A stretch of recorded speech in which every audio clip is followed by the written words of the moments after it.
Do you have the necessary skills to survive a violent encounter?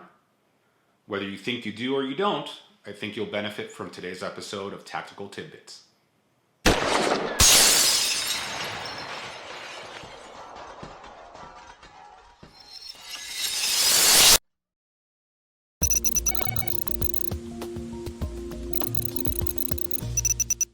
Hey friends, Herman from Alpha One here, once again asking you to please help me share the gift of safety with as many people as possible by either liking, following, subscribing, etc. But most importantly, sharing this video with anyone who you think can benefit from this information. All right. Well, so far we've worked our way up the pyramid or hierarchy of personal defense. And we've discussed mindset and tactics. So as you can probably guess, today I'll discuss skills. All right, well, what are skills? A skill, simply put, is an ability. And the effectiveness and efficiency with which you perform that ability determines your skill level. I think most of you probably understood this concept prior to watching this video, but I also think that most of you have probably not analyzed the topic much further than that.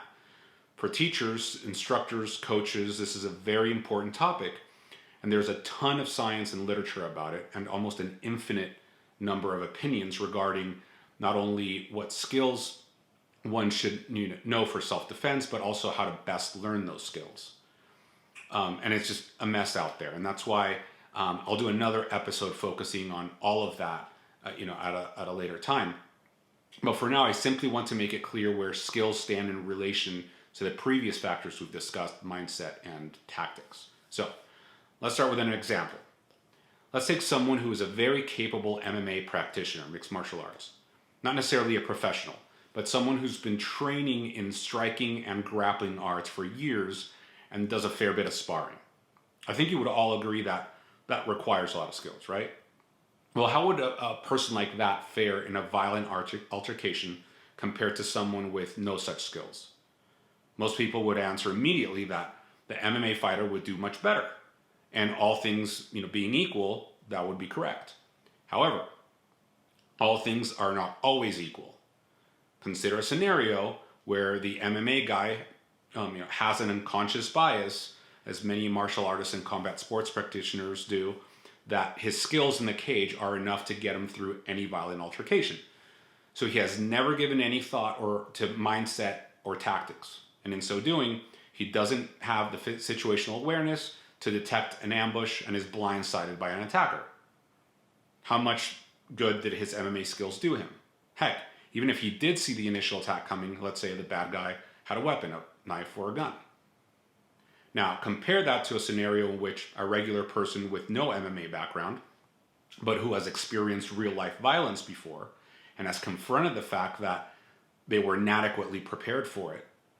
And that in turn leads to a mindset of choosing safety and all that entails, and seeks instruction in real-world self-defense, such as what we teach in personal defense readiness, which includes detecting, avoiding, diffusing, de-escalating, and if push comes to shove, defending, including against weapons.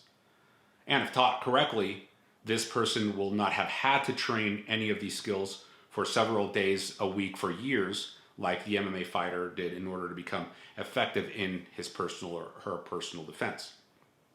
This person would be better equipped than the MMA fighter, and one, weathering or avoiding the ambush, or two, defending against multiple attackers or an attacker with a weapon. And this just goes to show that the skills that you learn and how you learn them are dependent on what you're trying to accomplish. Like the hypothetical people in the previous examples, are you wanting to become a better fighter in a consensual match where there are judges, rules, and a referee? Or are you looking to be a safer individual out in the real world where violent encounters don't have any rules or padded mats?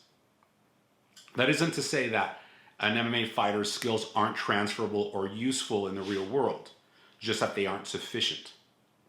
Now, I trained in traditional martial arts or combat sports for well over a decade, and my biggest challenge when I became a personal defense instructor was trying to teach regular people to be excellent strikers and grapplers. And it quickly became clear to me that that didn't make any sense because those people just wanted to be safer out in the street, not to be world-class athlete fighters. And that's what prompted my journey to find the mindset, tactics, and skills and tools to make regular people safer regardless of age, size, strength, or athletic ability. In a future video, I'll address the most common misconceptions and controversies surrounding what skills are the most valuable for personal defense and how they are best learned. But as always, I'd love to teach you all of that and more in one of our personal defense readiness seminars. For more information on that, check out our site, alpha1tactical.com. Until then, stay safe, and I'll see you next time.